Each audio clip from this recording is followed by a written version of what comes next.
Sergeant McCabe to come in.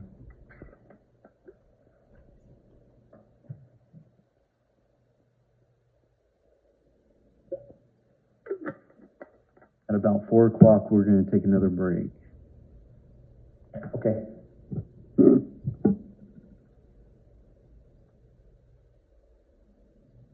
And can we approach just briefly?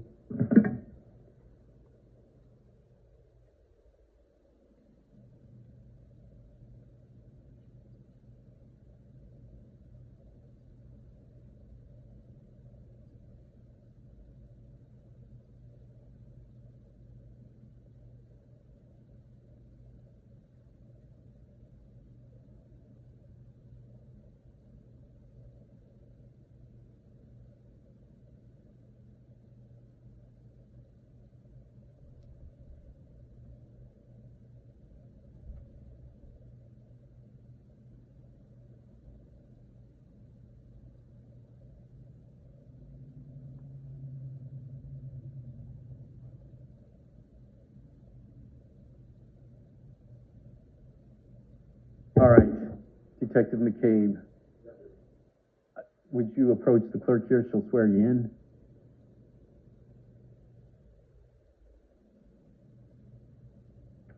All right, thank you. Up on the stand, there's a witness seat.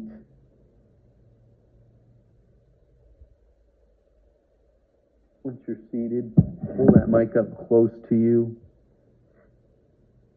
Speak loud and clear for us, and start by telling us your name and spelling it, please. My name is Mark McCabe, M-A-R-K-M-C-C-A-B-E. Thank you. Mr. Lynch, when you're ready. Ed, can we approach again, please?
All right, now we're all together. Good afternoon. Good afternoon, sir. I'm going to show you what's been marked as Defendant's 195. Do you see that? Yes, sir. And you're Detective Mark McCabe, and you work for the Casa Grande Police Department, is that right? Yes, sir. You're the head of the Criminal Investigations Division right now? Sergeant. You're a sergeant, I'm sorry. Yes, sir. There is a supervisor above you. Who is that? That would be Lieutenant Palmer, Chris Palmer. Lieutenant Chris Palmer. And the Deputy Chief for Criminal Investigations, who's that today? The Deputy Chief is Deputy Chief Leos, and he is above Lieutenant Palmer. Okay. So are you aware of the structure of the Criminal Investigation Division back on April 24th, 2022? Not fully, no. Not fully, because you weren't in it. No, sir. All right. Is it your understanding that Deputy Leos was the head of was the chief, deputy chief, and the head of the supervisor of the Criminal Investigation Division at that time? I can't be 100% sure of that, no. Fair enough. So when did you go into the Criminal Investigation Division? In March 23. March of 2023. And prior to March of 2023, from April 24th of 2022 to March of 2023, when you joined the Criminal Investigation Division, what were you doing? I was a patrol sergeant. Okay. So how long have you been with the Casa Grande Police Department? About 17 years now. All right. So getting back to Exhibit 195, is that a document that you wrote? Yes, And do you remember the facts and circumstances that surrounded your coming to write that document? I do. Okay. And, Judge, I'd move for admission of Exhibit 195 at this time. Any objection? Subject to the prior record, no Okay. further objection. All right. Noting the objection previously made by the state, that was overruled at 195 admitted. That's great. That's defendants, 195. Thank you, Your Honor. So you're going to notice that there's been big chunks of it that have been taken out, right? Yes, sir. And there's attachments that have been taken out. True? Correct. All right. I want you to disregard those. This is the exhibit that we want to talk about, and just the contents of this exhibit, okay? Yes, sir. All right. This is a memo that you wrote on July 31st of 2023, correct? Yes. And when you wrote that memo, you were the sergeant in charge of the Criminal Investigations Division, true? Yes, sir. And that memo was written and addressed to whom? It was addressed to Lieutenant Price, I believe in the absence of Lieutenant Palmer at the time. All right. And why did you prepare that memo and send it to Lieutenant Price, Exhibit 195? I prepared that memo after investigating some issues we were having with an employee, Okay. Who's the employee? Detective Tisa Ellsworth. Okay. So you came as you were in the Criminal Investigation Division. You didn't investigate problems with Teresa Ellsworth that existed prior to coming into the Criminal Investigation Division. Is that correct? Correct. You didn't look at her personnel file. You didn't try to get a sense of her history, but instead, you did your own investigation beginning your service at the Criminal Investigation Division. Is that true? Yes. All right. Because you wanted to do a fair investigation, isn't that right? Yes. And you didn't want it to be tainted by what other people had said or done as it relates to Detective Ellsworth. Is that right? Correct. All right. So what did your investigation show you when you began it? But before you tell me that, when did you begin your investigation into Detective Ellsworth as a detective in the CID? I would say mid-July 23. July 23? Yeah. And so it was a relatively short investigation, wasn't it? Yes, sir. July 23 to July 31st. When you did that investigation, did you find some problems with Teresa Ellsworth's performance that have been there for a long period of time? Yes. And it was a performance that was lacking in many ways from starting what date from your investigation? I can just say mid-July. I can't tell you a specific day we started. Are you talking about the issues starting or the Yes, investigation? yeah. When did the issues first come to your attention? The issues came to my attention in mid-July 23. The issues had been ongoing for months before that. Okay. And that's really what I was trying to, in a very inarticulate way, ask you. How many months before that did your investigation show that those issues had been smoldering? I believe at the end, when the memo was drafted, there had been issues that had gone back about a year. About a year. So July of 2023 means the issues go back to about a year, July of 2022, right? Yes, sir. And was it even sooner than that, like April of 2022 when the issues began? I can't be clear on that. Okay. So on page 2, write that. When you did your investigation, you looked at a number of emails, correct? Yes, sir. And those emails that you reviewed essentially outlined the problems that you've now told us about that go back to July of 2022, right? Correct. All right. And what you tried to do in this report that you sent on to Lieutenant Palmer was to fairly indicate the problems that Teresa Ellsworth was having in this investigation. That's what's outlined on this, right? Yes, sir. Okay. So tell us what your report, Exhibit 195, that the jury will be able to take a look at later, but not right now. Tell us what that report says. like As it a relates summary? to, yeah, upon review of these cases, the following concerns were noted. And if we could go through the concerns that were noted in Exhibit 195, I'd certainly appreciate that. So the first one, On page 2 here? yes, please. First bullet point. First bullet point, summarized, based on some, what I would call myself complaints from several sources that items of follow-up were not being conducted. So what I want you to do is to read from a document that's now been admitted. So please tell us exactly what you said, Okay. that document. Email requests were made from the prosecutors directly to Detective Ellsworth and Detective Miller for status of follow-up still needed.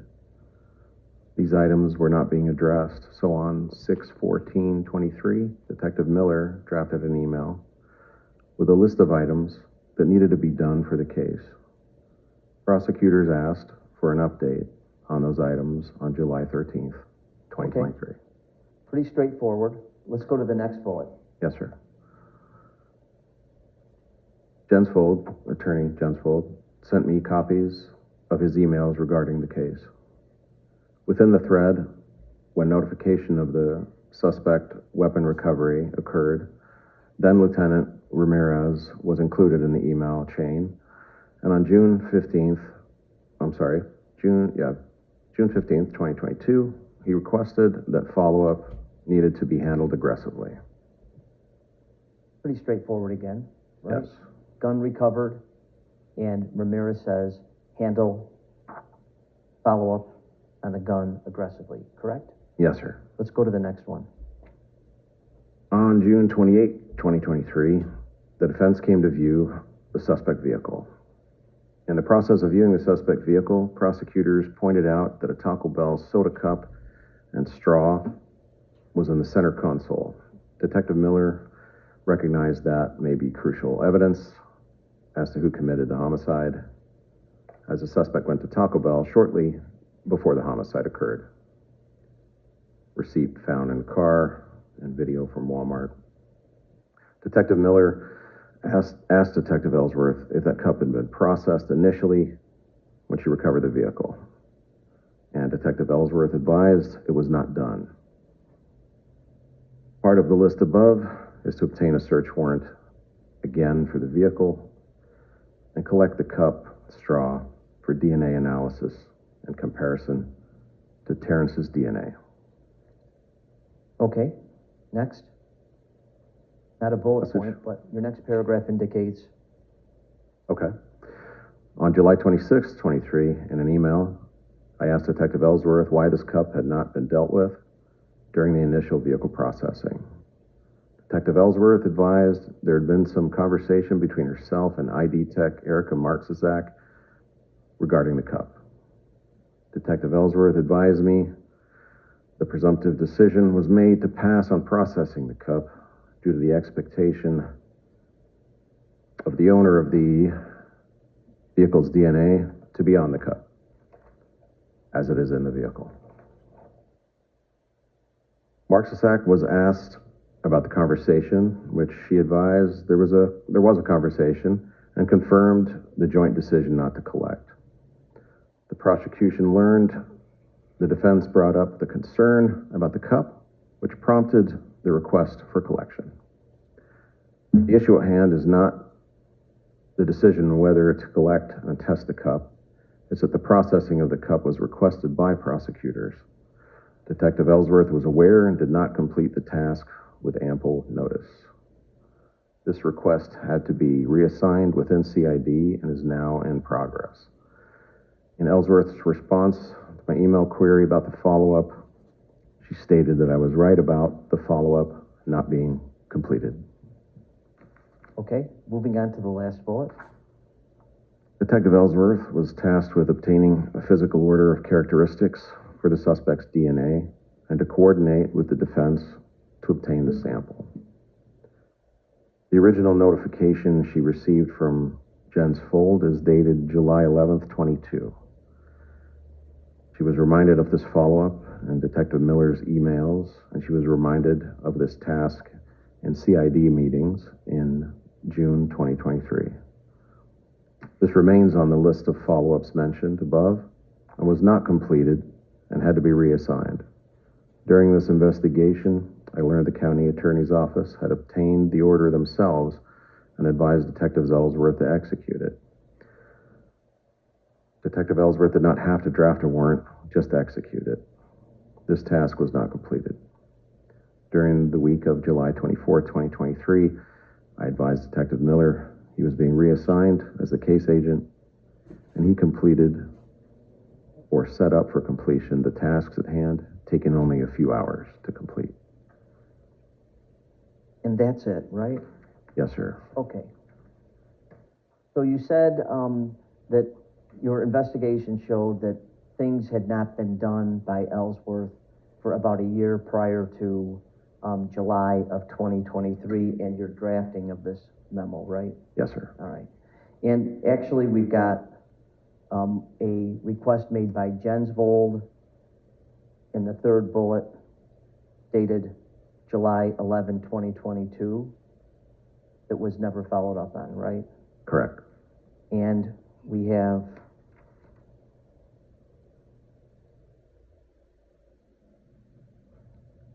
a list of items that needed to be done for the case drafted by Miller on July 13 of 2023, correct? Yes, sir. Okay, those items were on July 2023.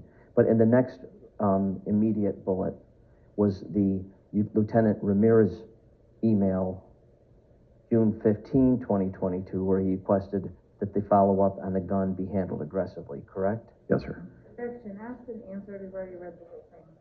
Sustained. And obviously, it wasn't done in a timely manner, and that's why that's in this, correct? Yes, sir. All right. Now, when you went back and you looked at these problems that Teresa Ellsworth was having and following up appropriately in the investigation, you were also hearing from Lieutenant Miller complaints about Ellsworth, correct? I was. Okay. You're friends with Miller, have been for a long time, Yes. and your office is located close to his, right? Yes, sir. All right. So even when you weren't in this division, you were hearing from him complaints that Teresa Ellsworth was not completing the assignments that needed to in an effective way for this investigation, weren't you? I didn't hear those particular complaints until I was in CID. In the CID? Yes. All right. So once this memo was prepared and sent on to Lieutenant Price, what was the next thing that happened, or what was the next thing that you were involved in with Teresa Ellsworth and her failure to follow up timely in the investigation for at least a year? I was ordered to place Detective Ellsworth on what's called a performance improvement plan, basically a probationary period. All right.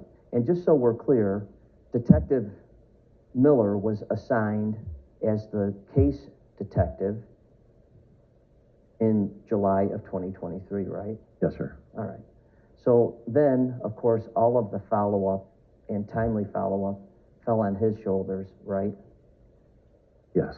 Including the follow-up that hadn't been done by Teresa Ellsworth, true? True. And the follow-up that he had known hadn't been done by Teresa Ellsworth that he now was responsible to do. Correct. All right. And then he would have his own follow-up from the work that he had done, right? Yes, sir. And follow-up from other detectives that Teresa Ellsworth had not done. Agreed? Agreed. All right. Now, you reviewed a bunch of emails, and both Detective Miller and Mr. Jensvold were involved in those emails, correct? Yes. Can you tell me the first date of the emails that you reviewed where they were complaining about Detective Ellsworth not doing the follow-up needed in this case?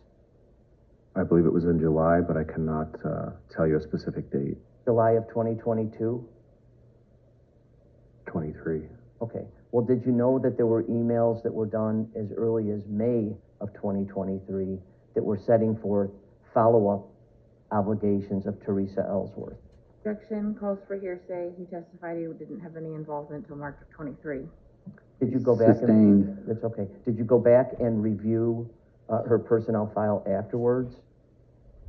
I was only privy to a couple of documents in the personnel file regarding some prior letters of reprimand. Okay. So those prior letters of reprimand, they go back to 2022, correct? Yes, I believe so, around October. Yeah, Cardita did those, is that right? At that time, Sergeant Cardita was in my position, and he took care of those. Okay. Letter of reprimand, letter of admonishment? Yes, sir. All right. And did those have the same problems in them that you're talking about in this Exhibit 195? Objection calls for hearsay cumulative. Sustained. Do you know what the problems were? I believe they were for tardiness, For tardiness? from what I recall, yes. Okay. Not for the same concerns that were in this report, is that correct? No, sir. And if those problems were festering prior to July of 2023, they should have been acted on by Cardita, would you agree? If he was aware of them as I became, I believe in his position he should have acted on that. Right. So how did you become aware of them? Through communication with Detective Miller and the county attorney's office. Okay. So again, if the problems were festering or at least present as early as May or June of 2022, and Cardita knew about them, it would have been his responsibility to act the way that you did. Is that true? If he had been aware, yes. I'm not sure that he was. I don't know. Okay, all right. But the way that you became aware is you got involved in the investigation, or strike that, you investigated the deficiencies based on your conversations with Miller, correct? Yes, sir. And then after your conversations with Miller, of course, you didn't do this just based on Miller's conversation. You investigated it by looking into it to determine whether the complaints that he made were true, right? Yes. All right. And you were led to believe that those complaints had been around at least since July of 2022, right? Yes, sir. All right. Have you learned since you've been the Criminal Investigation Division Sergeant that the last work that was done by Teresa Ellsworth, as reflected in her reports, was November of 2022? I was not aware of that. You were not aware of that? No, sir. Okay. And so from November of 2022 until your report of July of 2023, what steps were taken that you know of to discipline Ellsworth or help her to get the work done that needed to be done? None that I know of, sir. Done. And this man, Linehan, you know Linehan? Yes, sir. Detective Linehan, Sergeant Linehan, what is it? He was a detective with our department back Okay, then. so Detective Linehan, did he have a kind of an elevated place at the department known as a lead detective? At that time, I believe he did. Okay, and what's your understanding of what the duties of a lead detective were back in 2022? A lead detective is basically a mentor for the newer detectives, and also they will generally be the detectives that are assigned homicides if possible. Okay, so a lead detective is different than a case detective who runs the investigation, right? No, sir. Lead detectives take their own cases also. A lead detective is just generally a more experienced person. Okay, and if you had known that Teresa Ellsworth was having problems getting her work done, or claiming that she wasn't properly trained to do the work, or claiming that she wasn't properly supervised by Cardita, had you been advised of that, you probably would have brought Linehan in to work with her as a mentor. Would you agree? Yes. Okay.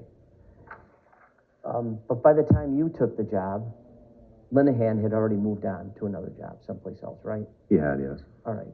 Who took over as lead detective for Linehan? Yeah, as lead detective for Linehan when he left, do you know? I'm not sure. Okay. Well, was it Miller? I know that Miller is lead detective now. I'm not sure when that occurred. When did Miller become lead detective? Do you know? No, sir.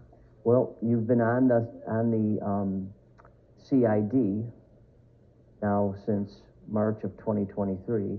Was he always a lead detective when you were in CID? Yes. Okay. He was to me, anyway. Pardon me? He was to me. He was to you. Okay. Yeah.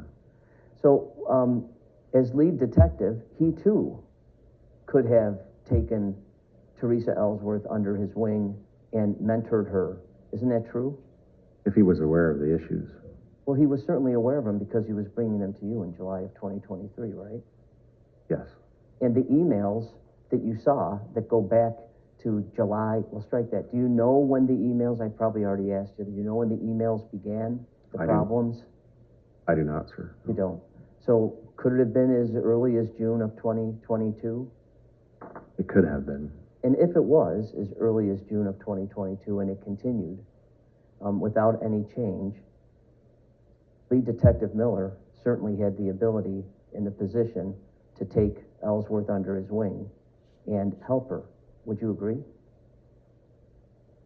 Can I expand a little Yeah, bit? sure. Go ahead. Absolutely. In that given situation described, I would believe that the knowledge of the issues would go to Lead Detective Miller, which he would have to present to his supervisor.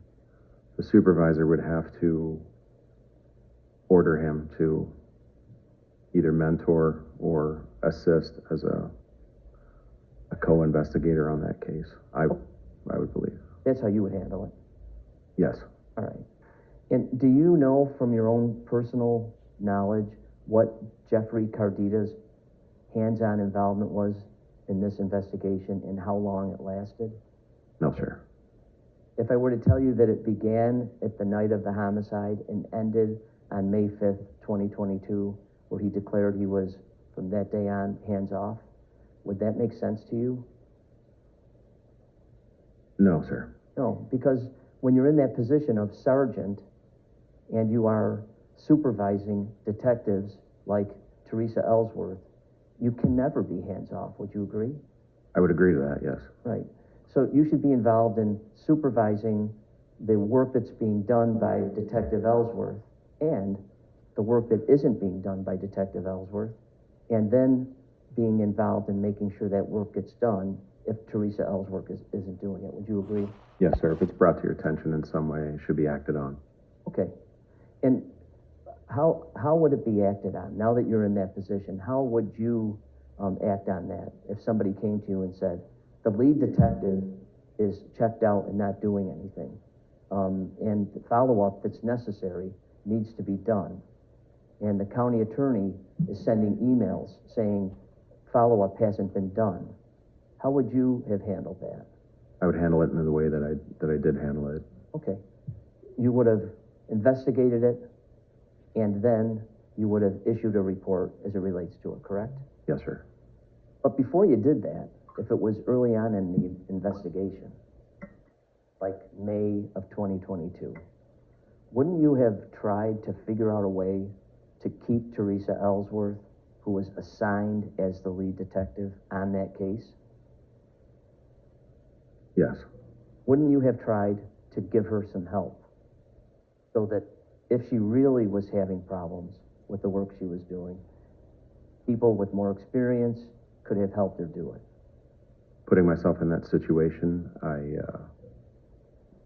we definitely would have had some meetings, and she would either have been assigned a co-investigator or, depending on how bad the situation was, taken off the case. Okay. And let's say that there's a list of suspects that were known, and they were never investigated on. There was never any thorough investigation of a list of suspects. And the sergeant is checked out. Whose responsibility is it to review what's going on in the investigation to make sure that it gets done?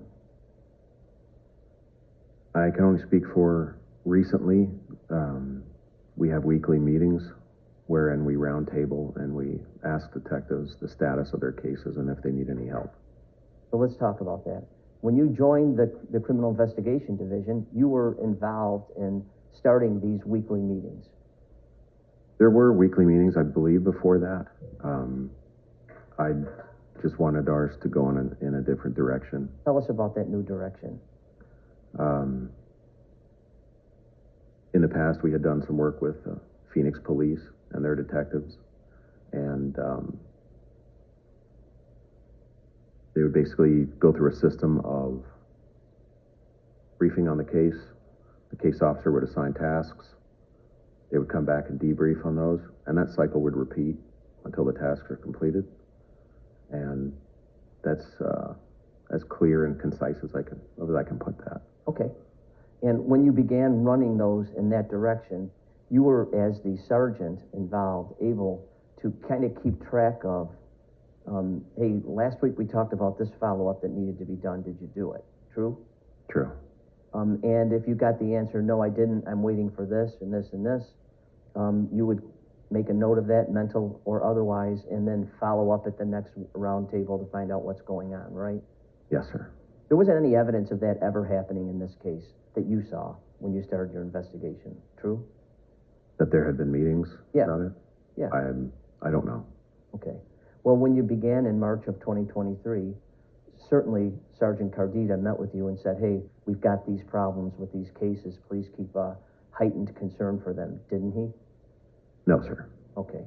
So there was no continuity from Sergeant Cardita and the work that he did not do or did do with you then starting. Isn't that right? I don't recall any discussions about specific cases and the needs of the cases, no. Okay. And then in fairness to you, you, of course, when you joined in, you started having your own murder investigations that you were working on, right? Yes, sir. And you had your own administrative things that you had to do that took your time. Isn't that right? Yes. All right. Mr. Lynch, we're due for that break. Okay. All right, let's take a break. We'll come back in about 10 minutes.